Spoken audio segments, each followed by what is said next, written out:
ಆಶಯ ನಿನ್ನಗಾಧ ಮೈಸಿರಿ ಅಪ್ಪಿಕೋ ಬಾರೋ ಒಮ್ಮೆ ಸರಸರ ಸೇರಿ ವಾಸ್ತುವಿನ ಪ್ರಕಾರವೇ ಬೆಳೆದು ನಿಂತ ಮಂಜರಿ ಸುತ್ತಿಕೋ ಬಳ್ಳಿಯಂತೆ ಕೋರಿ ಕೋರಿ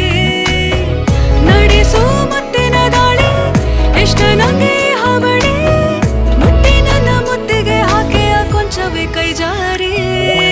ಬಾ ಯಾವ ಚಿನ್ನದ ನೆಕ್ಲೆಸು ನನ್ನ ಕುತ್ತಿಗೆ